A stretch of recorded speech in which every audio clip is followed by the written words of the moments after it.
Hi hello friends, આજે તો મેં સવારમાં જ મોબાઈલ હાથમાં લઈ લીધો અને વ્લોગ ચાલુ કરી દીધો, કેમ કે આજે મારે ઘરે જવાનું હતું.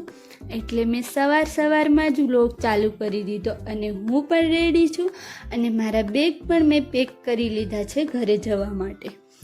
તો અહીંથી મારા રૂમેથી મારે ડાયરેક્ટ બસ સ્ટેન્ડે જવાનું હતું, એટલે મેં મારા રૂમને લોક કરી દીધો અને પછી હું મારી શેરીમાંથી ચાલીને હાઈવે પર જવાનું હતું, કેમ કે અહીંના રસ્તા બહુ ખરાબ થઈ ગયા છે.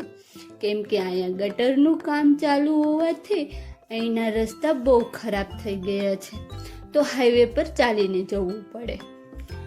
તો હું હાઈવે પર પહોંચી ગઈ છું. તો અહીંયા મને એક પણ રિક્ષા દેખાતી નથી.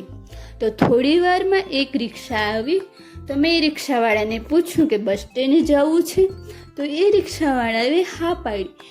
તો હું રિક્ષામાં બેસી ગઈ અને અમે બસ સ્ટેન્ડે જવા માટે નીકળી ગયા. તો બસ સ્ટેન્ડની બહાર એક રેકડી હતી, ત્યાં બોર મસ્તના મળતા હતા.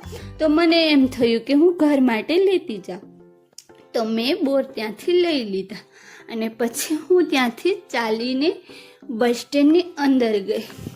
તો બસ સ્ટેન્ડની અંદર ગઈ અને જોયું કે મારી બસ આવી તો નથી ગઈ ને, તો બસ ત્યાં નહોતી આવેલી મારી. તો મેં ત્યાં જઈ અને પૂછ્યું કે મારી બસ ક્યારે આવશે? તો એ ભાઈએ મને કીધું કે થોડી વારમાં આવશે. તો મારી જેમ બીજા લોકો પણ બસની રાહ જોતા હતા. તો થોડી વાર થઈ, ત્યાં બસ આવી ગઈ અને હું બસમાં બેસી ગઈ અને બસમાં મારે લાસ્ટમાં વારો આવ્યો બેસવાનો, કેમ કે ક્યાંય જગ્યા જ નહોતી આગળ, તો મારે પાછળ બેસવું પડ્યું. તો હું પાછળ બેસી ગઈ અને મેં ટિકિટ પણ લઈ લીધી બસની. તો પછી હું ટિકિટને જોતી હતી અને બસ ઘરે જવા માટે નીકળી ગઈ. અને પછી મારે ઉતરવાનું હતું ગળું સ્ટોપે. તો હું પાછળથી આગળ આવી ગઈ ચાલીને. તો એક નાનું એવું બેબી હતું, એ મારા સામું જોતું હતું અને હું પણ એમના સામું જોતી હતી. અને ફાઇનલી પછી ગળુંનું સ્ટોપ આવી ગયું.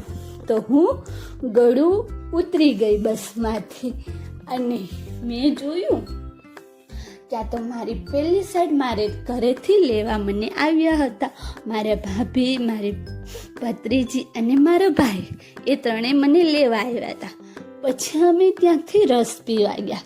તો અમે ચારેય રસ પીધો અને પછી 4 વ્હીલમાં બેસી અને ઘર માટે જવા નીકળી ગયા છે.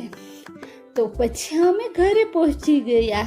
તો તમને લોકોને આ વ્લોગ કેવો લાગ્યો? ગમ્યો હોય તો લાઈક કરજો, કોમેન્ટ કરજો, શેર કરજો અને ફોલો કરવાનું ભૂલતા નહીં.